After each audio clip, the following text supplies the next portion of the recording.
Up, up, up. So if you wanted to see the battery on this trip, congratulations. We're about to actually turn on the battery. This is the tip of the peninsula, and we're going to get a great breeze here, so let me turn the air conditioning off first. Up, up. It's called the Battery, but it's not called Battery Park. It's actually called White Point Gardens. Battery Park, if you put that in your GPS, I'll bring you to New York, slightly out of your ways.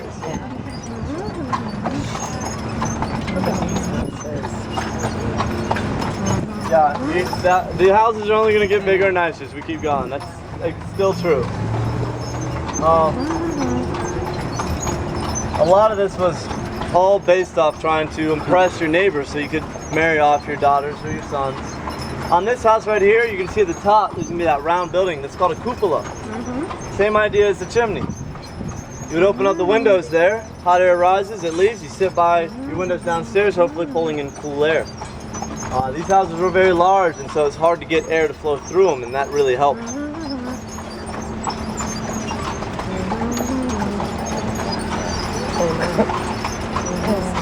You will see a lot of porches in Charleston. You will see a lot of yeah, I know. Batteries and a lot of basically a castle, but there is a difference between all of them. A fort is where you have a lot of cannons and it has walls and you have people inside. I mean, a castle is where you keep prisoners. They're probably a few hundred years old, maybe. It's a flat piece of land where you just put cannons. So this is why it's called the Battery. There's no actual walls defending it. It's just a flat piece of land. Nobody actually lives in this battery. Up, up, up. Go, girls. They're female horses, maybe. Yeah, I know. These are very large homes, though. If you're wondering about how big, you're going to average around 8,000 to 15,000 square feet. This is one of the larger ones here. You will see 3 different decks of porches there. The bottom 2 are to have parties and to have people over. The top one is actually where you would sleep at night. So you would put your bed up there. You having fun, Mimi? Good. Up, up, up, up, up. Coming up, you can see one of my favorite houses. This is 2 Meeting Street Inn, right here. Right here, in the front here? No. Yes, ma'am. This one right here. Okay. That White House right there. Oh, that looks pretty spiffy. Oh, yeah. This is your Queen Anne Revival style.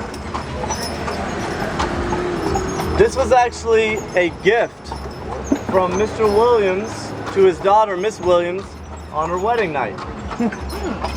He gave her $75,000 in cash, and that's equivalent to $1.8 million in today's money. Oh, this is right after the Civil War.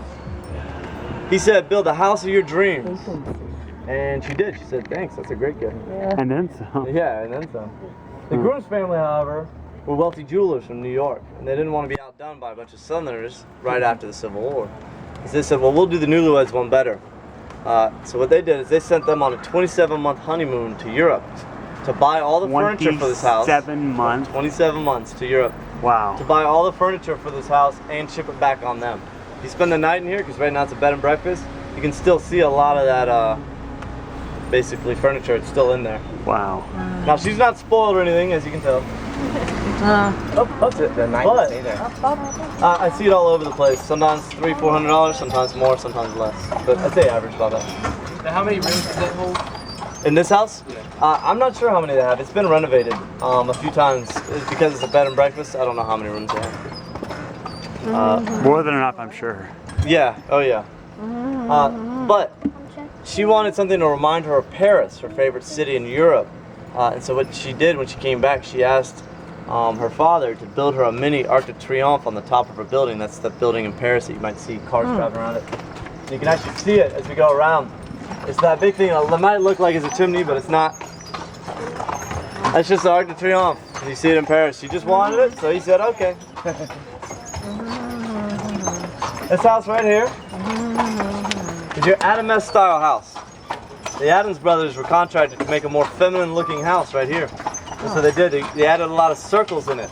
you'll see that the staircases are curved. The porch is a half circle.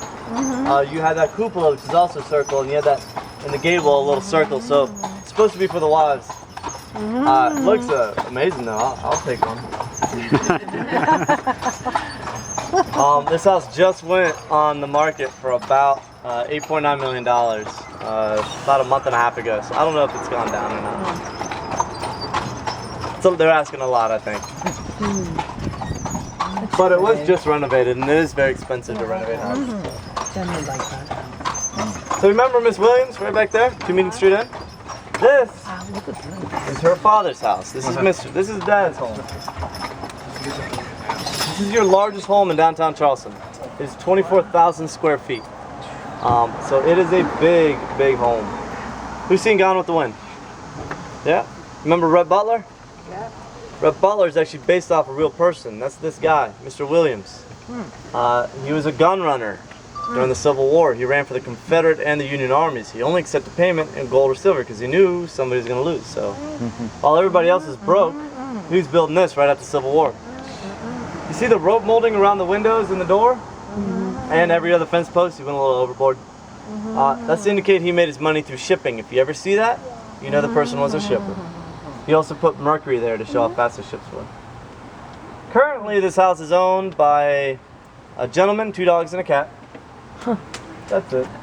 Gentlemen, 2 dogs. That's all that lives in there. Yep. He was a, well, And it's open? yeah, it's a house museum also. He lives upstairs. He opens up the bottom 2.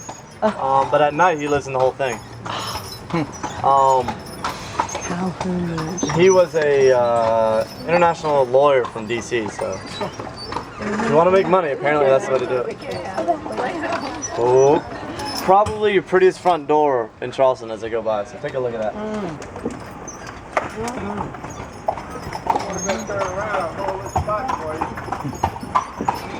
Look at that. He didn't stop there though. He built this house for his son. Yeah, I know, right? So this looks like stone, but it's not. It's actually wood that's been beveled to look like stone. As I go around, you're going to see the running boards on the side of the house. Yeah. Yeah. Is that from the earthquake, you think, Mimi?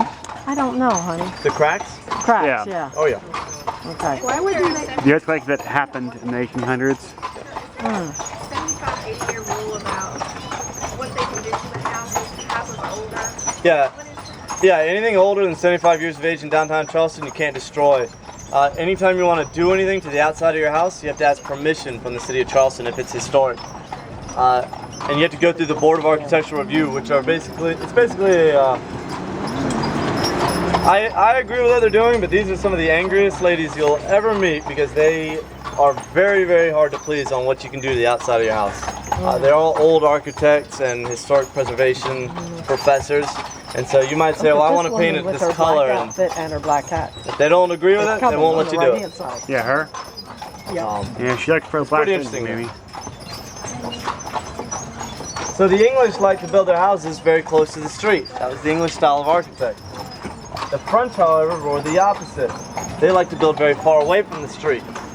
This gentleman actually bought his neighbor's house, tore it down, so he could build in the middle of the street, middle of his property, away from the main street right here. So whenever you see this, you can bet yourself it was a French gentleman who did that. Big one.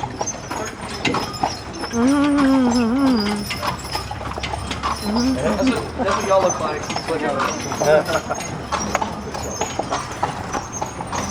Coming up, you can see a very historic home here in Charleston. It's this one right here. It's actually called the Bosom House. I'll let you figure out why they call it that. But this was the headquarters to the Confederate Army during the Civil War. So this is the headquarters. General P.G.T. Beauregard stayed here. He was one of the commanding generals.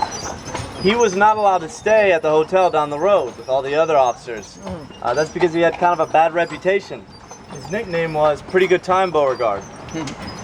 Yeah, that's really, really true too. He's known to be a little bit of a womanizer, so the hotel didn't want to sully their name by having him stay at the hotel, so they asked his family to put him up, and they said sure. So he moved in with his 5 mistresses and his wife, and kept up his name pretty